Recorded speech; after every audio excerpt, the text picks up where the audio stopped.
जय श्री राधे राधे। मेरे YouTube channel पे सभी भाई बहनों को मेरा नमस्कार है। आइए एक बहुत सुंदर बहुत प्यारा सा सुहाग गीत सुनते हैं और मेरा सुहाग कैसा अच्छा लगेगा। भाभी नन्द से पूछ रही कि तुम्हारे ससुराल के लोग कैसे हैं। आओ सुनते हैं कैसा है गाना। अरे मैं तो से पूछूं अरे लाहुरी नाना दिया, अरे लाहुरी नाना दिया, अरे कैसे तोहरे ससुरे कई लोग रे लाला नावा, अरे कैसे तोहरे ससुरे कई लोग रे लाला नावा। अरे मैं तो से पूछाऊं लाहुरी नाना दिया, अरे लाहुरी नाना दिया, अरे कैसे बाटे ससुरु तो हार रे लाला नावा, अरे कैसे बाटे ससुरु तो हार रे लाला नावा। अरे ससुरु तो हमारे जैसे बिलिया कहे मुसावा, अरे बिलिया कहे मुसावा, अरे खोदी मैं खेता खारी हाना रे लाला नावा, अरे खोदी मैं खेता खारी हाना रे लाला नावा।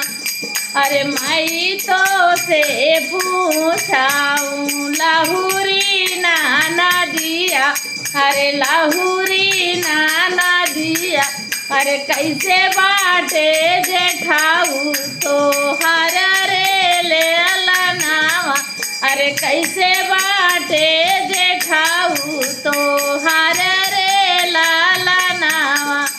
अरे जेठाऊ मोरा जैसे बना कई फेटरावा, अरे बना कई फेटरावा, अरे डासी के लाहरा नाही दे रे लाला नावा।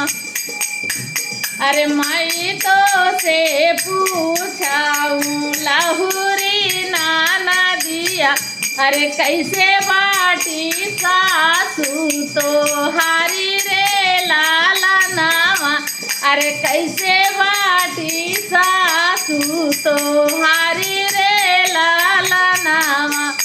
सासू तो हमारी जे गंगा जला पनिया, अरे गंगा जला पनिया, अरे काबहू बहाई काबहू सुख रे लाला नावा, अरे काबहू बहाई काबहू सुख रे लाला नावा।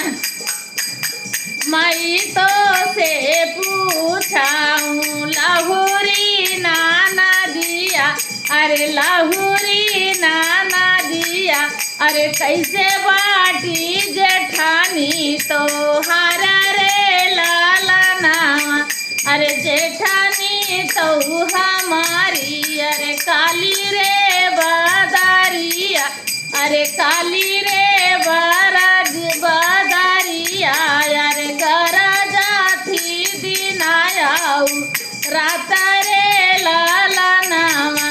अरे माई तो से पूछाऊं लाहुरी नाना दिया, अरे कैसे बाटी नाना दी तो हार रे लाला नावा।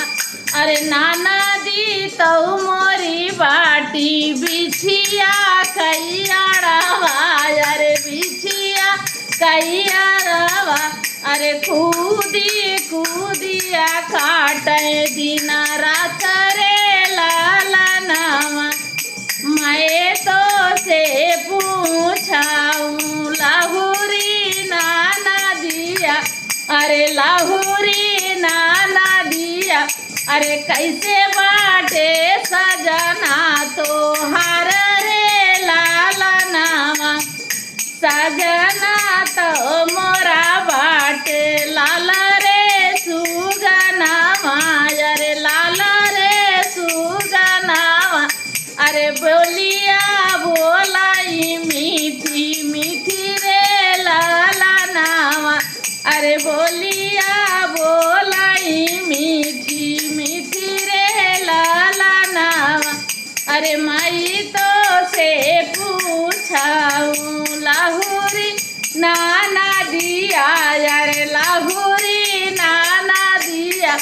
अरे कैसे बाटे ससुरे कई लोग